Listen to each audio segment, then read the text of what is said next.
Amahoro bakunzi ba Agos TV, ndabashimiye ko mwahisemo gukurikirana ikiganiro cy'imyuga n'abanyamyuga. Audrey Deborah niwe muri kumwe. Uno munsi turi kumwe n'umutumire,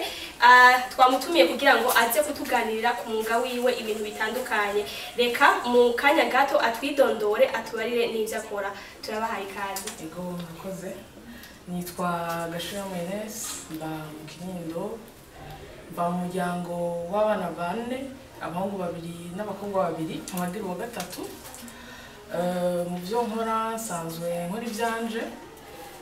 depuis février niho natangura kuko akazi ka mbere nahise kari kaheze. Ego majambo make n'ivyo. Uratubaye yuko watanguye muri février mu kwezi kwa kabiri. Watanguye gukora ibiki ubu? Ibyo nkora ubu ngira vy'amalivraison à domicile canke ku buzi. Mu bisanzwe ibyo nkora ni domaine ya service de livraison. Mu majambo make n'ivyo. No kuvuga mukora ibintu byo kuza murashira abantu ibyo bakeneye aho bari muhira cyangwa bakorera ikintu cyo cyose. Ego ikintu cyo cyose kitarenze ibiro 50 kuko ngendera ku moto. Ego majambo n'ivyo. No kuvuga ko nk'umuntu akuze nk'impene nka 5 imwe ifite ibiro 30 akayibagira ahantu arashaka kuyikurungikana ukayimushira muhira. Biragoye umuntu araciga ukuntu wagitwara mugasi novuga ngo ndazitwara zose kuko urumva notwara imwe impene cyangwa ingurube zose uratwara. Oya byovana n'ukuntu biba bitekeye neza biri safe ndashobora kubitwara kugira gutwara ikintu kitatekeye neza nahone uri peut-être ukora conona canke ugasanga n'umugishiri avuga ati ibintu wanzaniye bimeze gute kubera uko byaje bimeze bitekeye. Ego Ines, kweli ki wahisemo gukora umwuga wo gutwara gushikana ibintu abantu aho babifuza? Ego ni ikintu nayemeje kugura akazi mu buryo bugoye hanyuma ndiko ndiyumvira sinzi uko ndiko na televiziyo ndabona une publicité iri mu zo kurivura abantu hirya ndavuga ngo isaseje ndafise moto kubera ikintu hotangura hanyuma ndavyumvira ndabaza abagenzi bamwe barambwira ati tangura urabe umuntu ashobora kubikora ndaja kuri internet ndaraba ndabona yuko vraiment c'est ikintu kitamerewe no mu Burundi wanashaka kuko nasanze ngiye kubaza ahantu agusha droite nasanze ari société imwe ibikora chamvuga nti reka je vais me lancer hanyuma ndabe les retombées abantu kuntu babifata hanyuma ndaza kuyandikisha muri API ko byategezwe yuko umuntu abigira bikaba mu mategeko hanyuma candabilansa ku ma réseaux sociaux surtout Facebook et Instagram hanyuma ya eu des messages d'encouragement hariho abo bamaze kunyizeza bakantuma yego ntibiraba byinshi ko naje maze amezi 2 hama ni nuko mu majambo make ko byatanguye. Wavuze yuko ngo kubera ko wabibonye hama ngo kubera ko warusanzwe utwara moto watanguye gutwara moto ungana gute? Shano sinabesha natanga gutwara moto umwaka uheze narondeye ikintu nikora narondeye ikintu ngura cyo kwiyunguruza moto ndabona yuko mambe imodoka ndabona ko bizongora hanyuma sizi ukuntu nimvye ati none mwese twigi moto naho naciye gutwara ni hama ndavuga nti reka ndayigure nayiguze ntazi kwitwara hanyuma uwo wafashije kuyigura yarayizi carayinyigisha nayize mu ndwimwe nayimejeje c'était au mois de mars kuva muri mars 2019 niho ntwari mu umva nta bisi myinshi maze yitwara kandi ubundi ndi à l'aise nta ngorane ndashikirwa ntasanganyira. Ego ukorera Bujumbura gusa? Pour le moment nkorera Bujumbura muri mairie niho nkorera sindaguka ngo nyumvire kwagura. Ego bisigwa ko amabarabara yose Bujumbura zifumutwe nta ushobora gutuma ngo uzimire cyane uja hatariho? Sinobabesha hariho za Google Map zarateye imbere ngiye adresse iri precis umuntu ashobora kugira kuyikurikiza kandi kenshi ça marche cyangwa ugasanga nta musanzwe nzi sinzi hose me gushika ubu nta hantu ndazimira ku muntu yantumye yego ugitangura gutwara imoto ga Ines nta bantu bashobora kugutangara bati mbega umukobwa atwara imoto ibintu byarakaye kuko mu bundi ntitubimenyereye kubibona nta bantu bagutangarira nawe wifata gute imbere y'abo bantu bariko bagutangarira bon yego nko muhira nta ntaho byabaye ko tuvukana nta ntaho byabaye kuko umukobwa avuze yego yigenga kandi hanyuma muri famille élargie nta baratangaye me nta ntama nigeze ngira avuga mu barabara hari abantu hura akakwerekagira gucyanye cyangwa hari n'umumama ndibuka hari kuri feu rouge yarahagaze acamira ngo je t'envie ni kubera iki amwe muri donc twari twegeranye je t'envie kubera iki tu vraiment je nashaka gutwara intuzi moto kubera iki ati mbwandi sitavyo donc pour dire ça bavuga ngo en principe donc en principe je l'année prochaine ndabicharako ndavuga nibyo abantu biyumvira je narosaba kwa mutiki wanje kandi byasa hanyuma munyuma ubundi karampa akazi yego ko n'abandi no bakoraja donc gukora nimba yumvira yuko imoto yo ushobora kwitwara ayitware kuko ni nko kwiga imodoka ugifata vora y'imodoka uragira ubwoba n'imoto nuko me urumva ni kumenyereza nyene hanyuma mu Burundi turamenyereye yuko kenshi ariko ibintu usanga avuga ati ibintu bikora abahungu gusa ugasanga nk'umuntu w'umwigeme agiye mu kintu kanaka biramushobora kumugirira ingaruka mbi kubera ko ari umwigeme gusa mbega we nta ngaruka muhora muhura nazo muri ako kazi kawe nk'umwigeme je narashizeho des barrières kuri les hommes à livraison donc je peux pas travailler au-delà de 17 heures kubera kuja mu rugo mu ijoro gutembera mu ijoro ntibiri safe niko bivuga mu rugo rw'umuntu utazi ibyo navuze ni nzohora nkora gushika 17 heures au-delà de 17 heures ndogorana hanyuma nta ntambamyi ndabona ntazo twahura kubera namumbwira ndababwira nti je nkora kuva aya masaha gushika aya masaha kugira ntibave bingira n'ingorane nanje yego none Ines ko ushobora nk'ubunye uriko nizera yuko umaze kugira abantu mukorana bamaze kwizera kenshi bakaza baragutuma ntibora bishika nko ku munsi ukagira abantu benshi bagutuma ku buryo ukaneza ku munsi umwe mbega ushubigenza gute nko mu biro abantu benshi ubona yuko utoshobora kubiheza byose hariho wampaye ide umeze wampaye ide ntibirashikira mu y'umuntu yampaye ide arambwira ati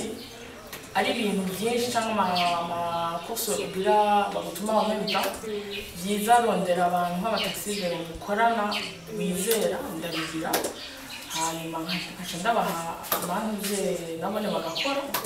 tukapatana ariko nukuvuga hanyuma kankora ibyo bintu uko wabishira nyose sinatoye mbega ko wowe wavuze ko ukoresha internet kugira umenye ahantu ibibanza bitumbereye neza aba taxisere mukorana baba babizi nabo cyangwa babwira ibibanza bimenyerewe baba basanzwe bazi kenshi sinshobora gukoresha iyo moya mugabo ndabagenekereza babirana ko kenshi usanga ari muri ville ahantu hazwi hanyuma ukabambika nyene impuzu zibagenga kugira ababona amataxi ntaja muri ville normalement ugakashwambika umwambaro mwiza wa societe hanyuma bagatwara ivyo bintu comme ça n'abapolisi bahura nibabaza tujyanurira societe hanyuma icyo bafise babaza bari ku nimero hanyuma bakantelefona bikamera neza societe yawe yitwa societe yitwa Delivery Express yego kaba ko bizere cyo kurima amakoli ibintu byinshi yego office ikibanza aho umuntu yifuza kubitura aho basanga pour le moment sindaronka kibanza kibereye cyo ahantu na telefone yatisanga ngaho cyo sanga ngaho umuhera Kinindo ego muhira aho ntuye ego ndondera ni kuri telefone kuri WhatsApp canke apeli isanzwe canke kuri internet kuri Gmail nizo ntuze nkoresha ubu. Abakunzi ba Argos TV ni Ines Gashirahamwe turi kumwe wa Deliver Express. Ines, kubera iki mwahisemo iryo zina? Iryo zina ryaje d'une manière express niko nobivuga harimo délivrer hanyuma express amana délivre ihereza na e express gatanguza na e camvuga nteka ndabifata yenda bigira ko canora délivre express ego niho caje kiva hariho une publicité nabonye yavuga délivre cavuga non délivre nta wo bitahura mais Deliver Express barazi ko ari kinyaruka donc c'est une livraison express ego nukuvuga uri umuntu ashikana ibintu bashaka kandi byihuse kandi mu buryo buri safe bumeze neza ikintu kimpaye ndagerageza mu buryo bwose ndagushikaniriza aho hantu kimeze neza. Ego Ines, turamenyereye yuko abakobwa iyo bariko barakora akazi hama akazi kagahera baca bicara muhira canke bakavuga ati reka ndondere akandi kazi. Kweri ko waciye wiyumvira wihuse kurondera ico ukora utarinze kuvuga ngo ngende kudepoza ibipapuro kanaka mu bindi bisata. Kweri ko waciye wiyumvira kurema akazi kiwawe? Je mu bisanzwe byatewe nuko nta bavyeyi nkifise. Donc ico niya nico ndondera donc nakazi mba mfise rero ndavuga nti ako no kwicara mfise imoto inubitoro ivyo bitoro nzobikurahe kugira nshobore kuja kurondera nako kazi ndiko umuntu aba ariko aravuga cavuga nti reka ntanguze iyo ideri yanjemo candabijamo ego hari no musuraronka ejo nturonke mugabo kamera no kuziganya uteza kuziganya no musuronso uravuga ati yise pour iyi minsi hanyuma nuko byajemo ko akazi ko karagoye mugabo urondera urakaronka utakarondeye naho birakugora nyero gukaguma muhira ata urashobora no guhura n'abantu bakakubaza ari ugiye gushira ikintu kuzuna aratangaye ati ni utwaye moto namwe ntebe nzigayitwaye komona ko ari umuntu anakubaza n'ibibazo ati noye byakujemo gute nkababwira nkabasigurira benshi baratangara n'ivyo me iyo necessité yo kuronka akazi kugira ashobore kwibeshaho nkaronka ico fungura ico nambara hama ico zaramuruka kizana muhira biraryoshe kubona aho mvukana bazanye nawe ukazana nawe uri umukobwa urabona ko vraiment ya en plus kuri ico kintu. Nukuvuga ko muri nimwebwe mwironderera ico mu ikibabeshaho mwebwe kumvukana nawe uca uterera biciye muri uwo ego kuko nta sinovuga ni umuryango urahari nivyo umuryango urahari mugabo nabo usanga bari mu vyabo nyene bibagoye mugabo nawe ukavuga ati reka shiri nanje quelque chose sur la table umuntu hama mugasanga no muvukana biraryoshe cyane nawe ugasanga ufise nka muteyi wawe nkaje muteyi wanje ariga n'iryo shuri nigerezwa canke dutegerezwa kwiyumvira ukuntu twoririha ivyo byose urumva bikaja muri iyo ntuze muri iyo nzira hanyuma nawe akaronka un exemple un modèle ya mukuru wiwe canke bakuru biwe akabona yuko nta kwicara ifo wejeje ishuri uzoja mu bandi nimba uronka akazi ukaronke nimba uja kurondera kiwawe canke ugakora kiwawe akamenya yuko cet esprit de créativité ashobora kuba yifise kandi akayishira mu ngiro. Ines, mu kurangiza nkuko ubera akarorero batoyi bawe nta nkeka hariho n'abandi uheje kubera akarorero muri kino kiganiro ni igiki wohanura abakunzi ba Argos TV cyane abigeme bari muhira badafise ico bariko barakora kugira ngo bashobore kwibeshaho batagumye batega amaboko ni igiki wobahanura? Ikintu nobahanura ni ikintu kikujemo wokora n'amaboko yawe cyangwa ubwenge bwawe c'est vrai birashobora gushika ugasanga wegereye cyangwa ufise abagenzi bakaca bakubwira ati ivyo bintu bireke ivyo bintu natarabikoze ça n'a pas marché mais en tant que umukobwa umwigeme ataca afise akora iyo taba yawe yose wowe ufise nimba ariyo guhinga cyangwa gukora ikintu gukora ikintu gerageza hariho ibitwara amahera menshi c'est vrai ko uburyo si bumwe butanguye azeho mais n'encourage cyane kugira cet esprit de créativité ukagerageza uburyo bwose ukayimeta en exécution ntuzobura umuntu agupusa ça je suis certaine ntuzobura umuntu agupusa nimba ari kukwankuraje hari n'abakudekuraje une anecdote nashaka kuvuga gatoyi umugenzi n'ahantu nahora ngurira ibintu nasumira ibintu kwa acambwira ambonye ndi ku moto cyagamba yimbonye ko acambwira ngo ico kintu twaye ngo ico ni sacré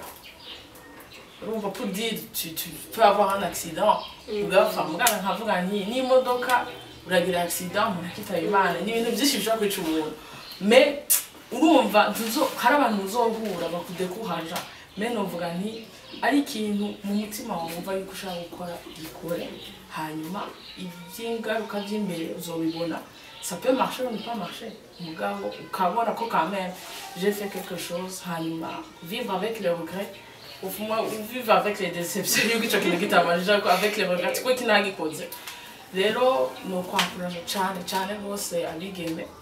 kugira cet esprit d'entrepreneuriat ego urakoze cyane ni igiki naco hanura abantu bo babipfuza gukora uwo mwuga wawe wo kuza barashikana umwuga wo gushikana mu isazi ni igiki woba hanura ni nko kubatera intege kugira ngo babumve yuko nabo ari ikintu kuba babishaka ko nabo watanguye kumva ubishaka urabikunda ucura bitangwa kwikwa ni igiki mu majambo make woba hanura imbere yuko turangiza batera intege yuko gitanguza naho bari kwikinga ikinga riratwara ibintu bivana n'ukuntu bitondetse bipanze aryo bari kinga uratwara ibintu no batera intege yuko badekuraje ariko bivuga hanyuma novuga ati ibyiza biri imbere ego Ines reka tugushimire cyane kuba wabanye natwe mu kiganiro cy'imyuga n'abanyamyuga kuri Arcos TV. Ego nanje ndabashimiye murakoze cyane. Twizeye ko n'ubukurikira tugutumye kuzotwita. Ego cyane rwose. Bakunzi ba Arcos TV turabashimiye cyane kuba mwadukurikiraniye cyari ikiganiro cy'imyuga n'abanyamyuga twari kumwe na Ines Gashira hamwe Audrey Deborah nije ariko ndakibashikiriza tuzadusubira.